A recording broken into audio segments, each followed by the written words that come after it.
मित्रों नमस्कार, मैं बालकृष्ण त्रिपाठी चमत्कारों की दुनिया में एक बार फिर आप लोगों का स्वागत करता हूं, वंदन करता हूं, अभिनंदन करता हूं। आज के इस वीडियो में मित्रों हम श्रीमद् भगवद गीता के अध्याय 7 के श्लोक नंबर 26, 27, 28, 29 और 30 इन जो है 5 श्लोक के बारे में मित्रों हम लोग जानने का प्रयास करेंगे। अभी तक मित्रों यदि हमारे चैनल को आप लोगों ने सब्सक्राइब नहीं किया है तो कृपया चैनल को सब्सक्राइब करें, लाइक करें, शेयर करें और कमेंट करें। बेल आइकन को ऑन कर लीजिए ताकि हमारे वीडियोज का नोटिफिकेशंस आपके पास पहुंचता रहे। हमारी विशेष प्रार्थना है मित्रों आप लोगों से कि आप लोग शेयर जरूर करें ताकि हमारे तरह लाइक माइंडेड लोगों के पास हमारी बातें जो है वह पहुँच सकें मित्रों। अब मित्रों हम अपने विषय के बारे में बात करते हैं। श्लोक नंबर 26, वेदाहं समतीतानि वर्तमानानि चार्जुन भविष्याणि च भूतानि मां तु वेद न कश्चन। हे अर्जुन, पूर्व में व्यतीत हुए और वर्तमान में स्थित तथा आगे होने वाले सब भूतों को मैं जानता हूँ, परंतु मुझको कोई भी श्रद्धा भक्ति रहित पुरुष नहीं जानता है। हमें लोग नहीं जानते हैं, लेकिन मैं सभी भूतों को यानी सभी जीवों को मैं जानता हूँ, ऐसा भगवान बता रहे हैं। तो यहाँ पर मित्रों हमें जो है वह बहुत बड़ी सीख अपने भौतिक जीवन में लेना चाहिए कि हमको व्यक्तिगत रूप से परम पिता परमेश्वर भगवान वासुदेव श्री कृष्ण हमको व्यक्तिगत रूप से मित्रों हम सभी लोगों को व्यक्तिगत रूप से भगवान जानते हैं और यह और कोई नहीं भगवान श्री कृष्ण स्वयं कह रहे हैं। श्रीमद् भगवद गीता के अध्याय 7 के श्लोक नंबर 26 में वह बता रहे हैं कि पूर्व में व्यतीत हुए और वर्तमान में स्थित तथा आगे होने वाले सभी भूतों को मैं जानता हूँ, ऐसा भगवान कह रहे हैं। तो यहाँ हमें अपने भौतिक जीवन में मित्रों बहुत बड़ी सीख मिल रही है और बहुत बड़ा संबल मिल रहा है, एक बहुत बड़ा ज्ञान मिल रहा है, बहुत बड़ा अभिमान मिल रहा है मित्रों कि हमें भगवान श्री कृष्ण वासुदेव खुद जानते हैं व्यक्तिगत रूप से। तो हमें यह हमेशा मान करके जीवन में कोई भी कार्य करना चाहिए कि भगवान हमें जानते हैं, हमसे परिचित हैं, वह जान रहे हैं कि हम क्या कर रहे हैं या क्या करने वाले हैं। तो इस चीज को जान करके समझ करके फिर अपने कर्मों का निर्धारण हमें अपने जीवन में मित्रों करना चाहिए।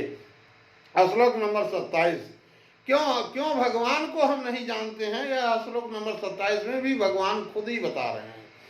इच्छा द्वेष समुत्थेन द्वंद्व मोहेन भारत सर्वभूतानि सम्मोहम सर्गे यान्ति परन्तप।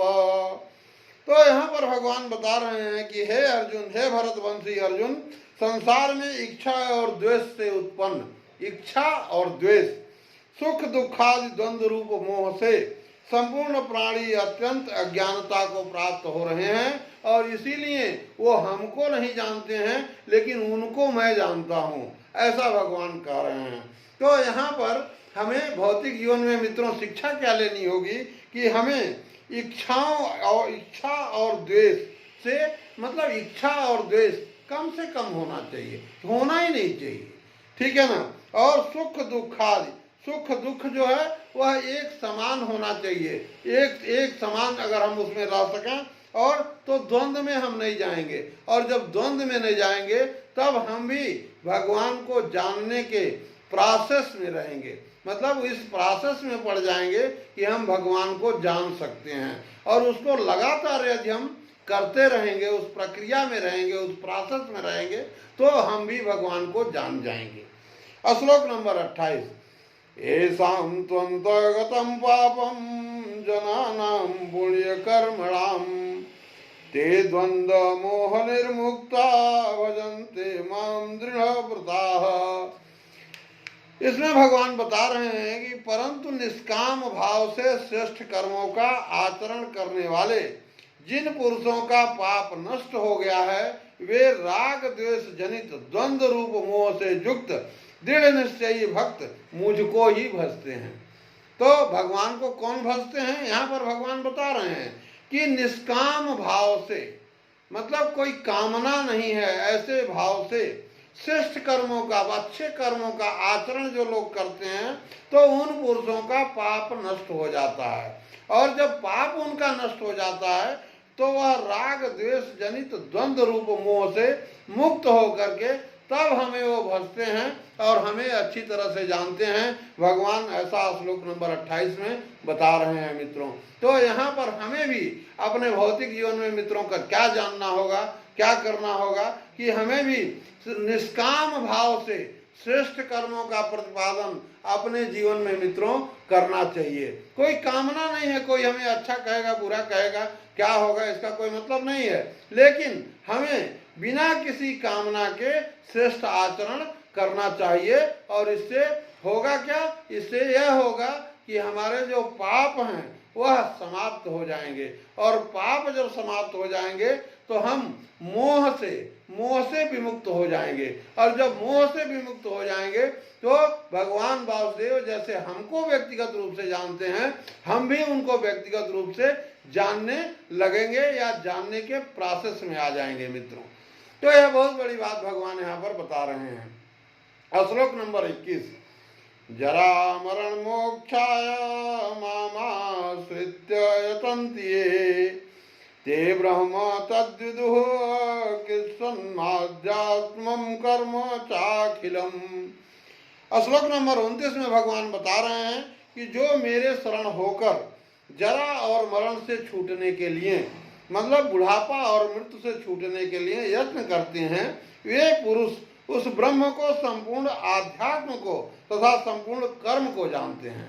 ऐसे पुरुष जो है संपूर्ण आध्यात्म को और संपूर्ण कर्म को जानते हैं, जो हमारे शरणागत हैं, हमारे शरण होकर के अपने इस बुढ़ापा के और इस जन्म मरण के चक्कर से जो छूटना चाहते हैं, ऐसे लोग ही संपूर्ण कर्म को और आध्यात्म को जानते हैं कि हमें क्या करना चाहिए और हमें क्या नहीं करना चाहिए। श्लोक नंबर 30, साधिभूताधिदैवं मां साधि यज्ञं च ये विदुः प्राण काले अपि च मां ते विदुर्युक्त चेतसः। इस श्लोक में भगवान मित्रों बता रहे हैं कि जो पुरुष अधिभूत और अधिदैव के सहित तथा अधियज्ञ के सहित सबका आत्म रूप मुझे अंत काल में भी जानते हैं, वे युक्त चित्त वाले पुरुष मुझे ही जानते हैं अर्थात प्राप्त होते हैं। अर्थात जैसे भाप, बादल, धूप, पानी, बर्फ यह सभी जल स्वरूप हैं, जैसे ही अधिभूत, अधिदैव और अधियज्ञ आदि सब कुछ वासुदेव स्वरूप हैं, ऐसा जो जानते हैं वो मुझे भजते हैं। ऐसा भगवान जो है श्लोक नंबर 30 में, अध्याय 7 के श्लोक नंबर 30 में मित्रों जो है वह बता रहे हैं। तो हमें इन सभी श्लोक में एक निष्कर्ष मित्रों यह निकालना चाहिए कि जो भगवान वासुदेव परमपिता परमेश्वर भगवान श्री कृष्ण ही सब कुछ हैं और हमें उन्हें ही भजना चाहिए, ऐसा भगवान खुद बता रहे हैं।